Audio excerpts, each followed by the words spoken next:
주목하소서. 주를 향한 노래가 꺼지지 않으니 하늘을 열고 보소서.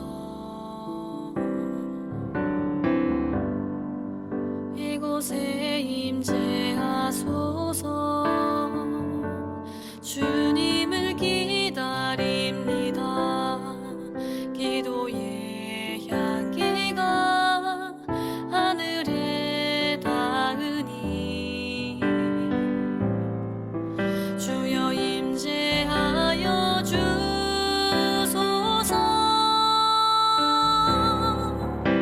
이곳에 오셔서 이곳에 앉으소서.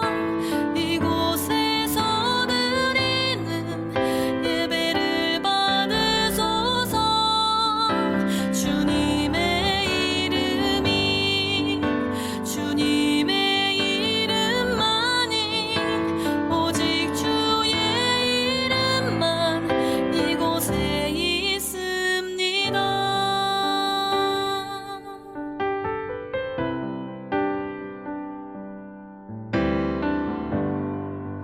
하늘의 문을 여소서. 이곳을 주목하소서.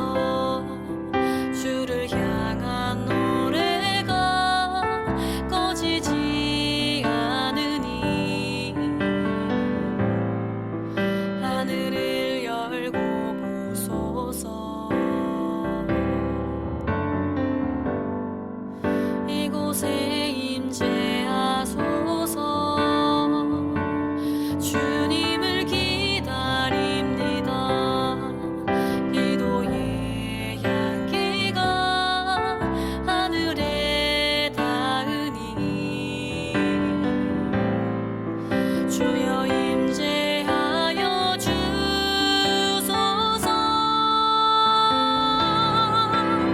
이곳에 오셔서 이곳에 앉으소서. 이곳에서 드리는 예배를 받으소서. 주님의 이름이 주님의 이름만이 오직 주의 이름만 이곳에 있습니다. 이곳에 오셔서 이곳에 앉으소서. 이곳에서 드리는 예배를 받으소서. 주님의 이름이 주님의 이름만이 오직 주의 이름만 이곳에 있습니다.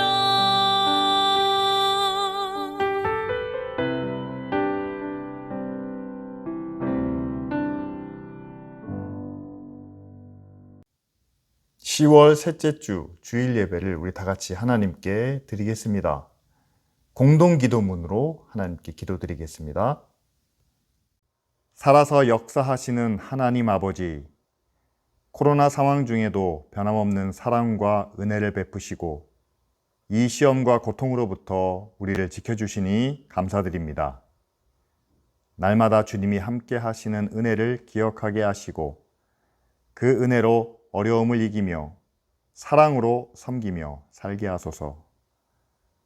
어린아이와 같은 순결한 믿음을 우리에게 주셔서 구원의 약속에 따라 세상의 만족이 아닌 영생을 구하게 하시고 주님이 사랑하시는 세상을 의와 평화로 지키게 하옵소서. 성령의 지혜로 진리를 알게 하시고 세상의 헛된 길에서 돌아서 겸손히 주님을 따라 구원의 길을 가게 하소서. 주님의 몸된 교회를 축복하시고 앞으로 나아갈 길을 깨달아 온 마음과 정성을 다해 주신 사명을 감당하게 하소서. 예수님의 이름으로 기도합니다. 아멘. 오늘 우리가 함께 나눌 말씀은 에베소서 3장 1절부터 7절까지 말씀입니다. 제가 읽어드리겠습니다. 이러므로 그리스도 예수의 일로 너희 이방인을 위하여 갇힌 자 된 나 바울이 말하거니와 너희를 위하여 내게 주신 하나님의 그 은혜의 경륜을 너희가 들었을 터이라. 곧 계시로 내게 비밀을 알게 하신 것은 내가 먼저 간단히 기록함과 같으니 그것을 읽으면 내가 그리스도의 비밀을 깨달은 것을 너희가 알 수 있으리라. 이제 그의 거룩한 사도들과 선지자들에게 성령으로 나타내신 것 같이 다른 세대에서는 사람의 아들들에게 알리지 아니하셨으니 이는 이방인들이 복음으로 말미암아 그리스도 예수 안에서 항상 상속자가 되고 함께 지체가 되고 함께 약속에 참여하는 자가 됨이라. 이 복음을 위하여 그의 능력이 역사하시는 대로 내게 주신 하나님의 은혜의 선물을 따라 내가 일꾼이 되었노라. 아멘. 오늘 말씀의 주제는 6절에 잘 나타나 있습니다.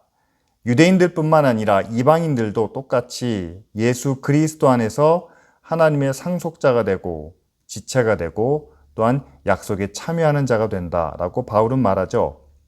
이것이 하나님의 은혜의 경륜이며 세상을 품은 하나님의 큰 계획인 것을 우리는 알게 됩니다.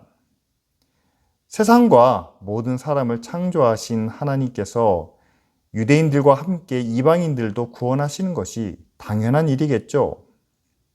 그렇다면 하나님은 왜 아브라함을 택하여 부르시고 또한 그 자손들을 이스라엘 백성으로 삼아 하나님의 백성 그리고 택한 족속이라고 말씀하셨을까요? 이에 대한 유대교의 해석은 이렇습니다.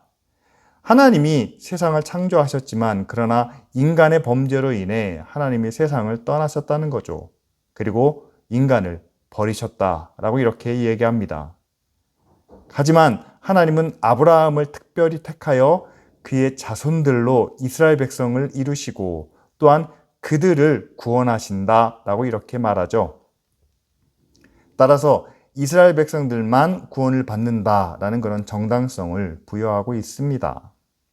하지만 하나님이 아브라함을 택하셨을 때 그의 이름을 아브람에서 아브라함으로 바꾸시는 것을 봅니다. 아브라함의 의미는 열방의 아비라는 의미죠.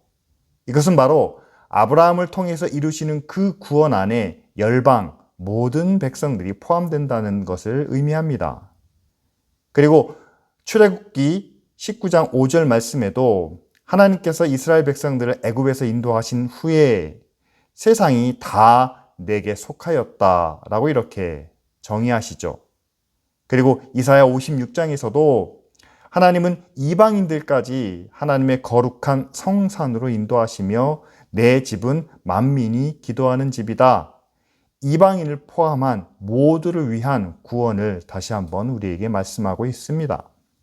그럼에도 유대인들이 자신들만이 하나님의 백성이고 택함을 받았으며 따라서 구원도 유대인들에게만 제한된다는 것은 하나님의 은혜의 경륜, 세상을 구원하시는 그 큰 뜻을 오해하고 있는 것은 아닐까요?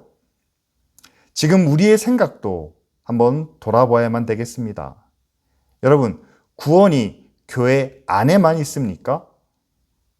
믿음을 가지고 교회를 다녀야만 구원을 받고 소속된 교회가 있어야지만 하나님의 백성이며 교회 밖에 있으면 하나님의 심판을 받을 수 없다는 것이 우리의 신앙이고 우리의 생각입니다.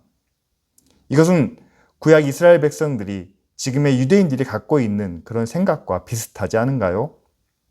하나님은 창세전에 택한 자들을 먼저 구원하시고 교회를 세우셨습니다. 따라서 교회가 하나님의 구원을 이룬 자녀들의 모임인 것은 맞는 말이죠. 하지만 구원이 이 교회보다 앞섰다는 사실을 우리는 기억해야만 합니다. 교회가 있기 전에도 하나님의 구원받은 사람들은 있었다는 사실이죠. 따라서 구원은 교회를 향한, 교회를 위한 사역은 아닙니다. 오히려 교회가 하나님의 구원을 위해서 마련된 그런 조직 또한 그런 공동체라는 사실을 기억해야 되겠죠. 그리고 하나님의 구원은 교회를 통해서 온 세상 모든 사람을 위해서 베푸시는 그런 하나님의 은혜로 보아야만 합니다.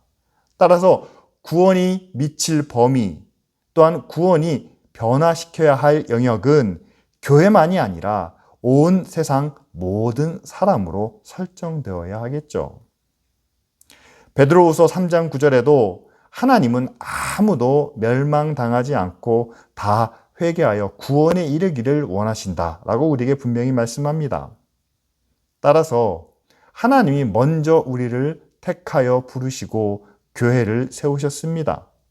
그리고 이렇게 세워진 교회를 통해서 하나님이 구원하시는 영역, 하나님이 구원하시는 그 모든 사람들을 위하여 교회는 자신들의 공동체 안에만 머물지 않고 이제는 밖으로 나가 모든 사람들에게 그 구원을 전해야 하는 그런 사명을 부여받았다는 사실이죠. 이렇게 구원을 받아 교회를 이룬 사람들이 이제는 그 구원의 은혜를 교회 밖으로 나가 모든 사람들에게 전하는 것이 우리가 가져야 될 올바른 구원관이며 또한 진정한 교회의 모습이 아니겠습니까? 따라서 교회는 구원받은 사람들이 함께 모여 있는 곳, 공동체일 뿐만 아니라 이제는 받은 구원을 세상을 향해 온전히 전하기 위해 훈련받고 준비하는 것이 교회라는 그런 바른 인식이 필요한 때라 생각합니다. 정리하면 하나님은 온 세상 모든 사람을 구원하시기 위해 예수 그리스도의 십자가를 우리에게 주셨습니다. 그리고 교회는 세상보다 먼저 그 구원의 은혜를 받았을 뿐만 아니라 이제는 세상을 향해 전해야 하는 그런 특권을 받았죠. 그런데 이렇게 처음부터 하나님이 온 세상을 구원하시고자 하는 그런 오랜 계획을, 경륜을 가지고 계셨다면 부족하고 연약한 사람들보다는 보다 영적 존재인 천사를 통해서 구원하시는 편이 좀 더 낫지 않았을까라는 생각을 합니다. 예를 들어 출애굽을 생각해 보겠습니다. 말이 어눌하고 부족한 모세보다는 하나님의 사자, 천사를 직접 보내서 그 모든 능력과 재앙을 행하시며 바로에게 내 백성을 보내라 라고 말씀하셨다면 좀 더 쉽게 그리고 빨리 출애굽이 이루어지지 않았을까요? 하지만 성경을 보면 천사는 하나님의 사자로 하나님을 대신하여 계시와 하나님의 뜻을 전하며 능력까지 나타내지만 그러나 천사가 하나님의 구원을 이루지는 못한다라고 이렇게 말합니다. 구원을 증거하는 일은 천사의 역할이 아닌 거죠. 그것은 오직 하나님의 백성, 구원받은 믿음의 사람에게만 맡겨진 사명이다 라고 우리는 알고 있습니다. 그래서 찬송가 가사에도 천사도 흠모하겠네, 천사가 부러워하는 사명이 바로 구원을 증거하는 사명이라는 사실이죠. 세상에 하나님을 증거하고 구원을 이루는 사명은 하나님의 자녀 그리고 예수 그리스도의 몸인 교회에게만 맡겨진 일입니다. 그렇다면 우리가 함께 모여 예배드리고 또 흩어져서 하나님의 자녀로 살아가며 어떻게 해서든 하나님을 세상에 나타내고 복음을 실천하는 그 일에 대해서 우리는 충분히 자부심을 가져도 되지 않겠습니까? 이렇게 교회를 통해서 예수 그리스도의 복음은 쉴 새 없이 증거되고 전파되어야만 합니다. 그렇기 때문에 교회를 단지 구원의 방주로 보는 그런 인식은 우리가 조심스럽게 바꿔 나가야 되겠죠. 왜냐하면 구약의 노아의 방주는 하나님의 진노와 심판에서 노아의 가족, 즉 구원의 씨앗을 지키고 보존하는 의미가 있습니다. 그것 자체로 세상을 구원하시는 그런 목적은 아니었죠. 하지만 지금의 교회는 다릅니다. 하나님은 먼저 우리를 구원해 주셨을 뿐 아니라 이제는 우리를 통해서 세상을 구원하시는 그런 목적을 가지고 계시죠. 교회 안에 있는 우리는 예수 그리스도를 믿음으로 구원의 은혜를 받았지만 교회 밖에 있는 저들은 그 은혜를 받지 못했으니 심판과 멸망을 당하는 것이 마땅하다라는 생각은 구약의 방주의 인식에서 근거합니다. 하지만 예수 그리스도께서 직접 세상에 오심으로 이 생각을 바꾸어 주셨죠. 바로 선한 목자의 비유에서 나타납니다. 이 목자의 우리에는 이미 99마리의 양이 있습니다. 그런데 한 마리는 아직 돌아오지 못했죠. 그래서 이 선한 목자는 밤새도록 그 한 마리 양을 찾아다닙니다. 그리고 마침내 그 양을 찾았을 때 기쁨으로 그 양을 두 어깨에 메고 돌아오는 모습을 우리에게 말씀하고 계시죠. 바로 예수님이 이 선한 목자가 되십니다. 그리고 그 예수를 믿는 제자들과 교회를 향해서도 우리도 예수님처럼 세상 속에 잃어버린 한 영혼을 얻기 위하여 밤새 수고하는 헌신과 노력을 우리에게 말씀하고 계시죠. 그렇습니다. 우리 안에 있는 99보다 우리 밖에 있는 한 영혼, 잃어버린 한 사람을 위하여 더 수고하고 희생하며 헌신하는 것이 바로 예수 그리스도를 따르는 교회의 모습인 것을 우리에게 분명히 말씀하고 있습니다. 자, 이렇게 본다면 여러분, 교회는 구원을 담는 그릇 99마리의 양을 담아놓은 우리가 아니라 이제는 세상으로부터 한 영혼을 구원해내기 위하여 그 모든 사랑과 희생과 정성과 열정을 세상을 향하여 흘려보내는 구원의 통로가 바로 교회의 올바른 모습이 아닌가 생각해 보게 됩니다. 따라서 우리도 선한 목자이신 예수 그리스도처럼 어떻게 해서든지 복음을 통해 한 영혼을 구원해내기 위하여 우리도 열심히 수고하고 헌신하며 노력해야 되겠죠. 또한 이것이 세상을 대하는 교회의 태도, 자세가 되어야 하지 않을까요? 무엇보다 세상은 우리가 함께 살아가야 할 이웃입니다. 지금 이 땅에서도 함께 사는 이웃이지만 우리가 정말 바라기는 천국에서도 그들이 우리와 함께 있기를 바라는 그런 좋은 이웃이 되어야 하겠죠. 그러기 위해 우리는 그들을 사랑으로 섬기며 함께 나누는 삶을 살아야 됩니다. 그리고 이런 오랜 계획과 또한 은혜의 경륜을 통해서 세상이 우리를 바라보며 우리를 통해서 하나님의 살아계심을 알게 되고 그들도 하나님께로 나오는 그런 구원의 열매를 우리로 거두게 하신다는 그런 말씀이죠. 이렇게 세상의 구원을 전하는 것이 우리에게 맡겨진 사명일 뿐 아니라 또한 우리에게 주어진 특권이다라고 바울은 말합니다. 바울 자신은 복음을 위하여 하나님의 능력이 역사하시는 대로 자신에게 주어진 은혜의 선물을 따라 하나님의 일꾼이 되었다라고 이렇게 고백합니다. 그냥 막연히 복음 증거에 나선 것이 아니라 그 전에 먼저 하나님께로부터 받은 것이 있다는 말씀이죠. 하나님이 역사하시는 능력 그리고 은혜의 선물이 바로 그것이죠. 역사하시는 능력이란 하나님이 우리 안에서 작용하시는 그래서 우리를 일하게 하시는 그런 능력이 있다라고 말합니다. 우리로 하여금 복음을 증거하기 위해서죠. 앞서 우리는 교회를 예수 그리스도의 터 위에 세워진 하나님의 성전으로 소개했습니다. 그런데 첫 번째 성전, 광야에서 성막이 세워질 때 과연 어떤 일이 있었을까요? 그 성막을 만들기 위해서는 많은 건축 재료가 필요했습니다. 목재와 천, 금과 은과 많은 보석들까지. 그런데 광야에 있는 이스라엘 백성들이 이 많은 자재들 어디서 구할 수 있었을까요? 하나님은 이스라엘 백성들의 마음을 감동시키고 또한 변화시켜 주셔서 이 모든 물건을 아낌없이 드리도록 하셨습니다. 바로 하나님이 역사하시는 일이죠. 그리고 신약에서도 예수 그리스도가 부활하시고 승천하신 후에 어떻게 복음이 많은 사람들에게 증거되었을까요? 오순절에 그들이 함께 모여 기도하는 가운데 성령이 그들 가운데 임하셔서 그들이 모두 나아가 담대하게 방언으로 하나님의 복음을 외치지 않았습니까? 이렇게 하늘의 은사와 능력을 통해서도 구원을 증거하기 위해 필요한 힘과 재능과 또한 담대한 용기를 이들에게 주시는 것을 우리는 볼 수 있습니다. 우리가 하나님의 구원을 위하여 일할 때 하나님은 반드시 우리 안에서 일하시고 역사하셔서 하나님이 채워주시는 은혜와 능력을 우리 가운데 베풀어 주십니다. 2007년 기쁜 우리 교회가 이곳에 시작할 때도 하나님은 우리에게 필요한 은혜와 능력을 베풀어 주셨죠. 이곳은 창고였습니다.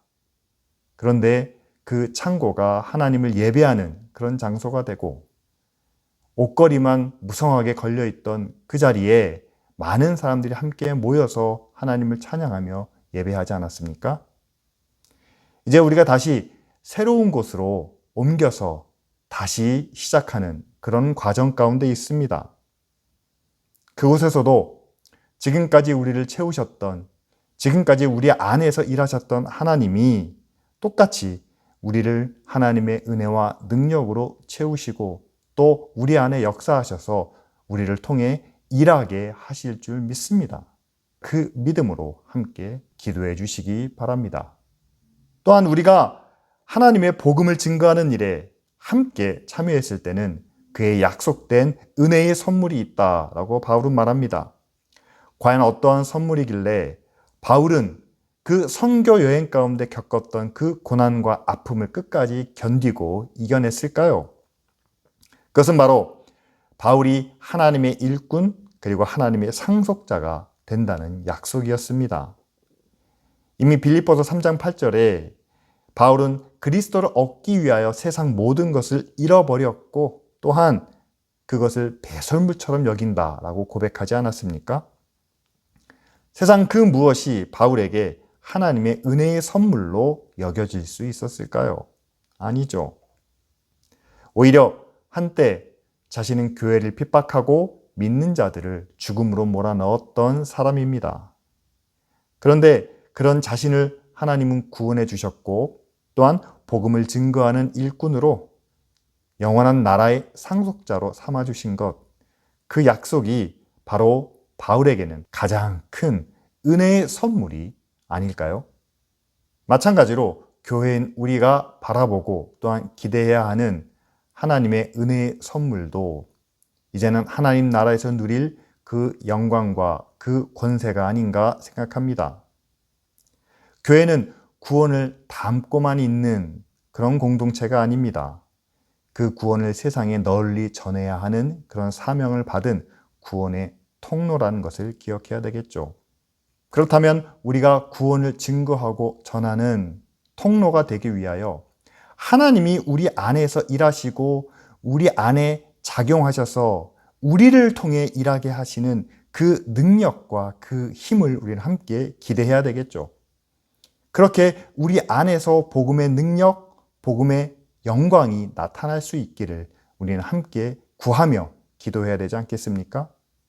그리고 그 능력을 통해서 하나님의 구원이 이 땅 가운데 이루어졌을 때 우리를 위해서 약속하신 그 영원한 영광과 기쁨을 가지고 믿음 안에서 지금 보이는 이 어려움과 많은 고난을 함께 참고 이겨내야 하지 않을까요? 요즘처럼 코로나로 인해 힘들고 각박한 세상에서 교회와 믿는 사람들이 겪고 있는 이 고난의 시련은 결코 작지 않습니다.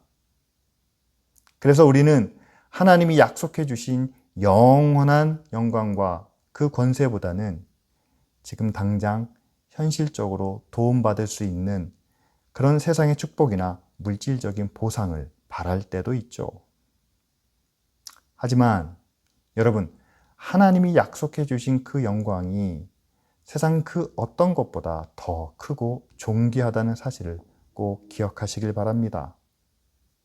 아무리 지금의 어려움과 고난 때문에 현실적인 것을 구할 때도 있지만, 그러나 우리가 하나님의 교회고 또한 우리를 통해 구원이 증거되는 것은 단지 이 땅의 목적이 아닌 하나님의 영원한 나라 가운데 있다는 것을 우리는 꼭 기억하시기를 바랍니다.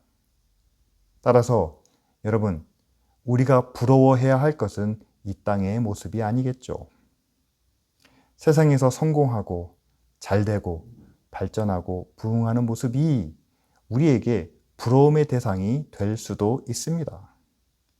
하지만 하나님이 약속하신 것은 이 세상의 결과보다 더 크고 영광스럽다는 사실을 기억하며 눈에 보이는 것에 흔들리지 않는, 그것 때문에 좌절하고 실망하지 않는 그런 하나님의 자녀 또한 교회의 모습을 우리가 함께 이루어 나가기를 간절히 소원합니다. 이제 말씀을 정리해 보겠습니다. 교회는 하나님의 구원을 담기만 하는 그런 그릇이 아니라 우리 안에 있는 구원을 세상을 향해 퍼나르는 그런 통로의 사명을 감당해야 하겠죠. 그렇다면 더 이상 교회 안에만 머무르려고 하지 말고 이제는 세상 밖으로 나아가야만 합니다. 그리고 교회가 자랑해야 될 것은 자신 안에 있는 은혜와 능력과 힘이 아니라 이제는 자신의 모든 것을 가지고 얼마나 세상을 섬기고 또한 세상을 변화시켰는지, 자신들의 사랑과 능력과 힘을 통해 세상이 얼마나 변화되었는지를 그 열매로, 자랑거리로 삼아야 되지 않을까요? 바울도 자신과 함께한 교회와 성도들이 자기 열매라고 고백하는 것을 봅니다. 그렇다면 교회의 열매는 교회 자신이 아니라 교회와 함께 살아가고 있는 이웃들과 그 지역사회가 되어야 하지 않겠습니까? 한국교회의 열매는 한국교회의 규모나 교인들의 수가 아닙니다. 오히려 그 교회가 세워진 지역사회와 이웃들이 얼마나 교회를 통해서 은혜와 사랑을 받고 있는지, 그리고 그 교회를 통해서 그 사회가 얼마나 밝아지고 살기 좋은 그런 지역이 되었는지, 이것이 교회의 열매가 되어야 한다는 사실이죠. 따라서 교회는 열매를 안에서 찾지 않고 이제는 교회 밖에서 구하고 이루려는 그런 인식의 변화가 필요합니다. 그것이 바로 하나님의 구원, 다시 말해 은혜의 경륜을 이루어가는 교회의 바른 모습이기 때문이죠. 여러분, 이제 우리가 함께 기도해야 되겠죠. 하나님, 교회 안에서 구원을 누리며 기뻐하는 우리가 이제는 세상으로 나가 그 구원을 증거하고 나누는 교회로 변화되게 하옵소서.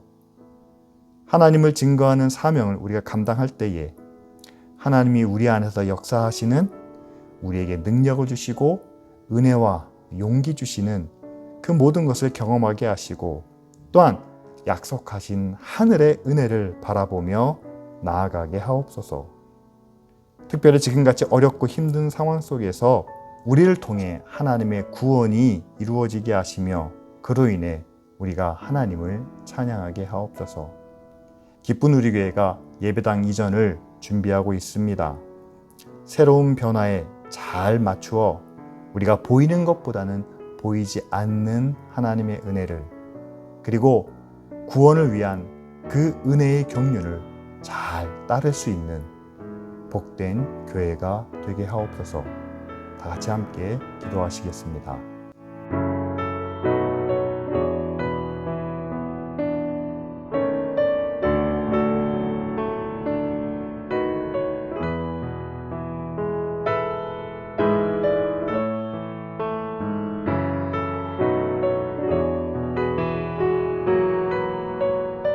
하나님 감사합니다. 먼저 우리를 택하여 구원하시고 우리를 통해 교회를 세워주셔서 감사합니다. 하나님이 창조하신 이 세상 그리고 모든 영혼을 구원하기 원하시는 그 은혜의 경륜을 깨닫는 교회가 되게 하옵소서. 이제 우리를 통해 세상을 구원하기 원하시는 하나님의 뜻을 이루기 위하여 세상을 사랑하며 섬기는 그런 교회가 되게 하시고 또한 교회의 바르고 정직한 모습을 통해 세상이 하나님을 알게 하여 주시옵소서. 우리 안에서 일하시는 하나님의 능력을 경험하게 하옵소서.